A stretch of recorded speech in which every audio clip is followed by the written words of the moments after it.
Hello friends, आप सभी के बीच में आज एक हम नए प्रश्न के साथ आप लोगों के बीच आए हैं। बिहार बोर्ड के लिए यह महत्वपूर्ण प्रश्न है कि इसमें क्वेश्चन दिया हुआ है दो का कि एक द्विघात बहुपद ज्ञात करना है। ठीक है, एक द्विघात बहुपद ज्ञात करें जिसके शून्यकों के योग जो है और गुणनफल जो है क्रमशः दिया हुआ है ना। तो इसका मतलब क्या कहा कि योग और गुणनफल पता है। तो योग का क्या मतलब होता है कि अल्फा प्लस बीटा पता है ना। तो हम लोग लिखेंगे यहाँ पे कि अल्फा प्लस बीटा बराबर दिया हुआ है कितना, 1/4 दिया हुआ है। ठीक है, और अल्फा इंटू बीटा बराबर कितना दिया हुआ है, -1 है ना। अल्फा इंटू बीटा बराबर कितना दिया हुआ है, -1 दिया हुआ है। अब हम लोग इसका क्या करेंगे, बहुपद ज्ञात करेंगे, है ना। तो बहुपद बराबर हम लोगों के पास पता नहीं है, तो बहुपद बराबर फॉर्मूला क्या होता है जी, बहुपद बराबर वाट। तो बहुपद बराबर फॉर्मूला अगर हम लोग लिखेंगे, बहुपद बराबर फॉर्मूला लिखेंगे तो क्या लिखेंगे, बहुपद का फॉर्मूला x²। क्या लिखेंगे बहुपद का formula, x² minus alpha plus beta into x, है ना।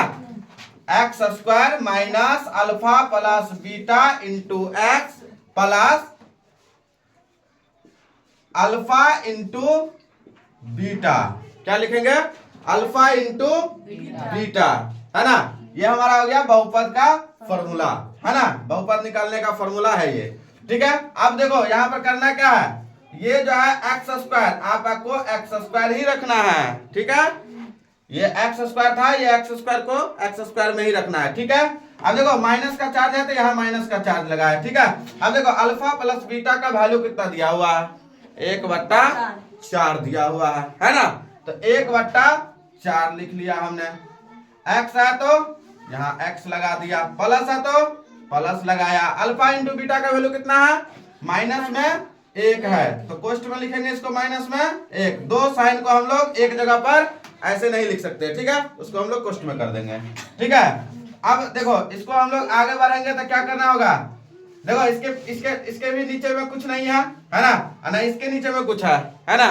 तो हम लोग क्या करेंगे, इसके नीचे में भी 1 डाल देते हैं, इसके नीचे में भी 1 डाल देते हैं अपने मन से।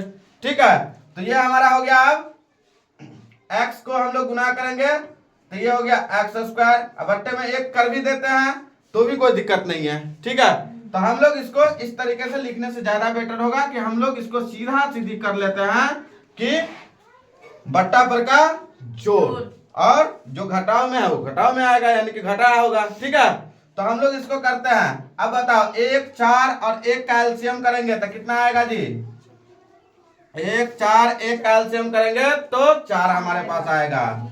ठीक है, तो ये हमारा 4 हो गया। अब 4 को 1 से हम लोग क्या करेंगे, भाग लगाएंगे। बराबर का जोड़ तो ऐसे ही आता है बच्चे लोगों को, है ना। तो 1 से 4 में हम लोग भाग देंगे, तो 1 से 4 में भाग देंगे तो 4 को x² से गुना किया था, कितना हो गया, 4x²। माइनस का चार्ज है तो माइनस लगा दिया, 4 से 4 में भाग दिया तो 1 गुने x तो 1x, तो हम लोग सीधा लिखेंगे x प्लस। अब देखो 1 से 4 में भाग दिया तो 4 गुने माइनस तो -4, है ना।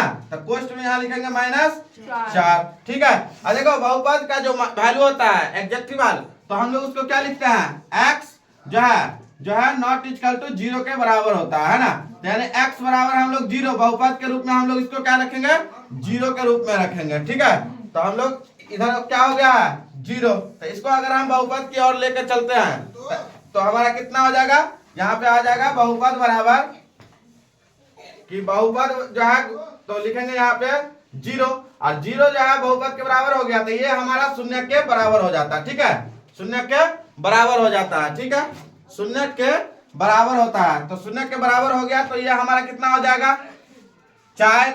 बहुपद बराबर आ जाएगा 4x² minus x plus minus कितना हो जाएगा, माइनस, है ना, 4। अब बराबर में कितना आ जाएगा, ये वाला 0 आ जाएगा। ठीक है, अब हम लोग जो है इसको लिख सकते हैं कि इसीलिए बहुपद बराबर कितना आ गया मेरे पास 4x², 4x² माइनस में x माइनस में 4 है ना, इक्वल टू 0। ये हमारा बहुपद हो गया आंसर। ठीक है, ऐसे वीडियो देखने के लिए हमारे चैनल को जरूर लाइक एंड सब्सक्राइब कर दें।